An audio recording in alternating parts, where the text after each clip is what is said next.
L'éternelle question, on mange quand? Je suis sûr qu'on vous l'a déjà posé plein de fois. Eh bien, je vais vous donner la réponse juste après ça.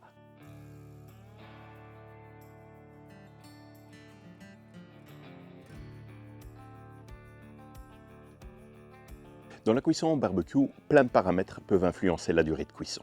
C'est pour ça qu'il est vraiment très difficile de pouvoir donner dans une recette une durée. Alors bien entendu, pour des grosses pièces, on a toujours bien une idée globale. Je vous ai posé il n'y a pas longtemps la question pour un brisket, le nombre d'heures. Globalement, on est souvent autour des 14 heures pour un morceau de 5 kg. Maintenant, vous allez faire une côte à l'os, je suis incapable de vous répondre le temps de cuisson. Il y a tellement de paramètres qui influencent qu'on ne peut pas se permettre de donner un temps précis. Et donc c'est là qu'intervient l'instrument magique et indispensable de tout bon grilladin, le thermomètre. Voilà. Il y a un panel énorme de sondes et de thermomètres de température maintenant sur le marché. J'ai vu cette semaine plein de publications pour des sondes connectées, voilà, une nouvelle marque qui émerge avec des sondes sans fil. Et j'ai envie de vous donner mon conseil numéro 1, avant de vous lancer sur une utilisation de sonde sans fil, commencez par une sonde à prise directe. Alors pourquoi je préconise d'abord la sonde à prise directe, mais je vous rassure, on parlera des sondes connectées après. Tout simplement parce que ça, c'est l'indispensable. Certaines pièces nécessitent vraiment une prise directe, instantanée. On ne va pas toujours aller mettre voilà, une sonde sans fil. Ça, c'est l'instrument que vous pouvez avoir dans la poche. Moi, il ne me quitte jamais. Pour les températures à atteindre pour les cuissons, je ne vais pas en parler aujourd'hui, on fera une autre vidéo. Mais je vous mets quand même un petit lien, une vidéo pour télécharger mon guide où vous retrouverez le tableau des températures. Quand vous utilisez une sonde comme ça, faites bien attention si c'est une pièce où il y a des os, de ne pas aller en contact de l'os. Donc on pique vraiment dans la chair, hein, parce que la température de l'os va fausser votre mesure. Alors, le choix de la sonde, ça, je ne vais pas vous préconiser une marque ou une autre, même si j'ai mes préférences. Si vous voulez un conseil, n'hésitez pas à me laisser un petit commentaire, je vous répondrai avec plaisir. Mais là où il faut vraiment être vigilant, c'est de prendre une sonde qui a un temps de lecture très rapide. Alors pourquoi? Parce qu'on n'est pas sur une sonde connectée, c'est-à-dire qu'à un moment où je vais vouloir aller faire une mesure, je vais ouvrir mon barbecue. Voilà. Et au moment où je vais ouvrir mon barbecue, je vais faire diminuer ma température interne, et donc on a tout intérêt à pouvoir le refermer le plus rapidement possible. Par exemple, celle que j'utilise, c'est une lecture à 1 seconde. C'est très pratique, parce que déjà quand vous ouvrez, en plus si vous avez plusieurs pièces, vous allez commencer à aller checker. Si vous utilisez un thermomètre sonde qui va mettre 4-5 secondes par pièce, voilà, vous imaginez bien que toute votre température de cuve a largement le temps de diminuer, ce qui fait que quand vous allez refermer, vous allez reconsommer du combustible à outrance. Donc au niveau des sondes, il y a 4 types. La prise directe, voilà, donc instantanée, pour moi ça c'est vraiment l'indispensable. S'il ne devait en rester qu'un, c'est celui-là. Le thermomètre infrarouge. Alors ça c'est plus particulier parce que là on est vraiment sur un faisceau. Voilà, et donc là ça va nous donner une température de surface.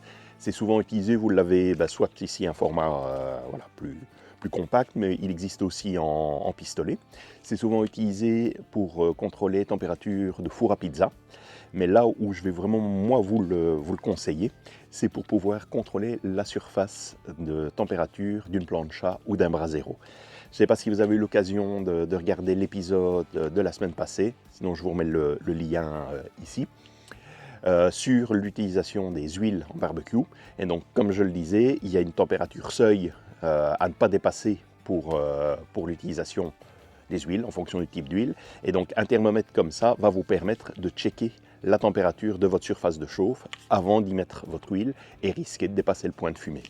Le modèle suivant, c'est le modèle filaire. Alors, entre la sonde connectée et la sonde filaire, la grosse différence, c'est la fiabilité.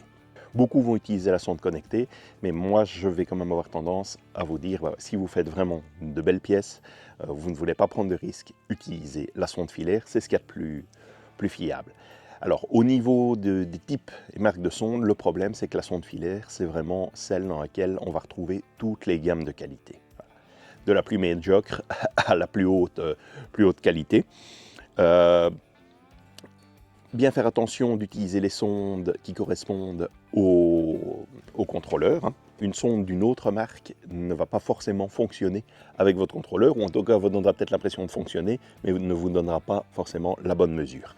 Alors l'avantage de ce genre de contrôleur, c'est qu'ils vous permettent de brancher plusieurs sondes. Bon là je suis un peu extrême, ici je peux en brancher 6, j'ai un autre modèle où il y a moyen d'en brancher 8, mais l'avantage de ça c'est que vous allez pouvoir en réserver une sonde pour la mesure de la température interne de la cuve. Et ça, il y a un chouette petit accessoire voilà, qui est souvent livré avec, c'est cette petite pince, hein. On vient mettre la sonde et donc ça vient se clipser directement à la grille. Et donc ça va vous permettre d'avoir un œil sur la température interne de votre cuve et puis de venir mettre les autres sondes dans vos différentes pièces. Voilà, ça c'est vraiment le type de thermomètre que je vais préconiser, par exemple pour faire du poulet de porc, des gros morceaux, pour faire du pastrami d'Inde. Ce que j'adore aussi par rapport à ce type de sonde, donc là choisissez-les bien, surtout si vous voulez améliorer vos compétences en barbecue, c'est qu'elles vont garder en mémoire le graphique, l'évolution de la température. Et donc ça c'est très intéressant parce que vous allez non seulement voir la stabilité de votre barbecue en termes de température, vous pourrez vous rendre compte s'il y a un souci, mais vous allez aussi voir au niveau des pièces quand le stall va être atteint. Donc c'est-à-dire que les températures vont monter, puis à un moment ça va plafonner. Ça pourra vous permettre d'améliorer vos cuissons.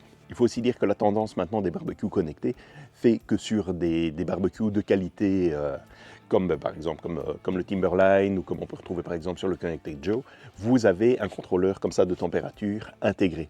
Et donc vous n'avez plus besoin d'acheter un contrôleur, ils sont très très fiables. Vous avez directement vos prises ici où vous venez raccorder vos sondes. Alors pour tester vos sondes de température, vous faites bouillir de l'eau et vous venez tout simplement placer vos sondes dans l'eau bouillante. Alors on n'hésite pas à carrément le faire sur le feu. Ici pour les besoins de la vidéo, j'ai utilisé une bouilloire. Donc je n'atteindrai pas les 100 degrés. Mais bon, comme vous pouvez voir, je m'en rapproche précisément. Et c'est là où on voit la qualité des sondes.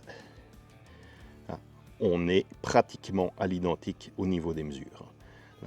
C'est un test que je vous invite à faire régulièrement. Vous prenez même 2 sondes, 3 sondes en fonction du matériel que vous avez. Et ça vous permet de voir si les mesures sont identiques. Une sonde, ça peut s'abîmer, surtout une filaire. Si vous utilisez ça par exemple dans un offset ou un barbecue avec un couvercle, il arrive régulièrement que le fil finisse par se sectionner. On ne le voit pas forcément, il est abîmé à l'intérieur et du coup, ça fausse les mesures. La sonde va continuer à marcher, mais elle ne vous donnera pas les bonnes mesures. Donc faites ça à minima une fois en début de saison.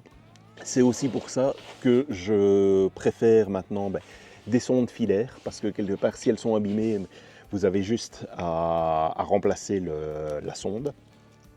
Si vous utilisez une sonde, un type de sonde sans fil, là malheureusement vous pouvez carrément jeter la sonde. Après, je trouve le principe des sondes sans fil génial. Sur les différents modèles, on trouve souvent de la connexion Bluetooth, voire parfois Wi-Fi. Ça vous permet vraiment de suivre vos cuissons, même si vous n'êtes pas à côté du barbecue. On a vite fait de gâcher une belle pièce de viande parce qu'on n'a pas contrôlé sa température. Et donc le principe des sondes sans fil va facilement permettre de faire ce suivi. Petit point négatif, c'est un peu la grosseur toujours de ces sondes. On est sur des calibres de 5 mm, hein, ça vous fait quand même des fameux trous dans une pièce de viande. L'avantage aussi, c'est qu'on est sur une double prise de température par sonde. On a la pointe ici vraiment de la sonde. D'ailleurs, si vous regardez bien sur l'émetteur, vous avez une petite marque. Hein, donc il faut bien vraiment que toute cette partie ici soit plantée dans l'aliment, qui va vous prendre la mesure interne.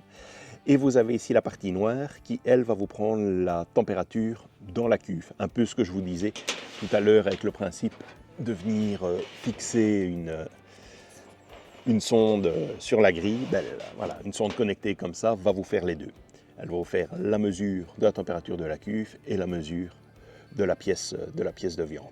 Alors, cerise sur le gâteau, vous avez notamment chez Mitter, sans doute maintenant chez certains concurrents, une application qui va vous dire, en fonction de la température que vous avez demandé, mettons vous dites, voilà, moi je veux mes 52 degrés pour ma côte de bœuf, elle va mesurer au fur et à mesure l'évolution de la température interne, la température dans la cuve du barbecue, et elle va pouvoir prédire, avec ses limites, mais bon, ça va se réadapter pendant tout le long de la cuisson, la durée de cette cuisson.